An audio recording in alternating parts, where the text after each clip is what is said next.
আসসালামু আলাইকুম ওয়ারাহমাতুল্লাহি ওয়াবারাকাতুহ। প্রিয় দিনী ভাই ও বোনেরা, আজ আমি আপনাদের সাথে এমন একটি ছোট কিন্তু অত্যন্ত শক্তিশালী আমল শেয়ার করতে যাচ্ছি, যা করে অসংখ্য মানুষ তাদের জীবনে অলৌকিক পরিবর্তন দেখেছেন। এটি এমন একটি আমল যা সম্পর্কে হযরত খাজা শামসুল হক রহমতুল্লাহ আলাইহি নিজে বলেছেন, যে ব্যক্তি দুরুদে ইব্রাহিম ৪০ বার পাঠ করে দোয়া করবে, আল্লাহ তাআলা তার দোয়া অবশ্যই কবুল করবেন। প্রিয় দিনী ভাই ও বোনেরা, এটি কোনো গল্প কাহিনী নয়, এটি শত শত মানুষ দ্বারা পরীক্ষিত একটি বাস্তব আমল। আপনি চাইলেই আজ থেকেই শুরু করতে পারেন, আর দেখবেন কেমন বদলে যায় আপনার জীবনের কঠিন অধ্যায়গুলো। প্রথমে আসুন জেনে নিই এই আমলটি কিভাবে করবেন।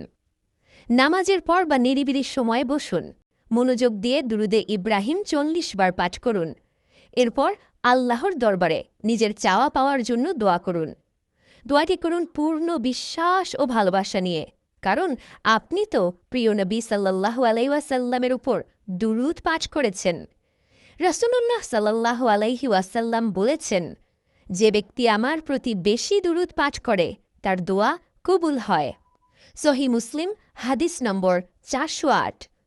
তাহলে ভাবুন তো, যখন আপনি নবীজির উপর দুরুদ পাঠ করছেন, তখন আপনি দোয়াকেও শক্তিশালী করে তুলছেন। কারণ দুরুদ হচ্ছে এমন এক দরজা যা সরাসরি রহমতের দরজার সাথে যুক্ত। আপনি কি জীবনে বারবার ব্যর্থ হচ্ছেন? দোয়া করছেন কিন্তু মনে হচ্ছে যেন কবুল হচ্ছে না? তাহলে আজ থেকেই শুরু করুন এই ছোট্ট আমলটি। বিশ্বাস রাখুন, আল্লাহর রহমত থেকে কখনো নিরাশ হবেন না। দুরুদ পাঠ মানে হল নবীজির প্রতি ভালোবাসা প্রকাশ, আর এই ভালোবাসার বিনিময়ে আল্লাহ তাআলা নিজেই আপনার দোয়াগুলোকে কবুল করার ব্যবস্থা করেন। প্রতিদিন মাত্র কিছু মিনিট দিন এই আমলে, ইনশাআল্লাহ আপনি নিজেই দেখবেন আপনার জীবনে কেমন পরিবর্তন আসছে। একবার চেষ্টা করে দেখুন, এই ছোট আমল হতে পারে আপনার জীবনের মোড় ঘুরিয়ে দেওয়ার চাবিকাঠি। ভিডিওটি ভালো লেগে থাকলে আলহামদুলিল্লাহ লিখে কমেন্ট করুন। আজকের মতো শেষ করছি। আল্লাহ হাফেজ। জাযাকাল্লাহু খায়রান। আল্লাহ আপনাকে উত্তম প্রতিদান দিন।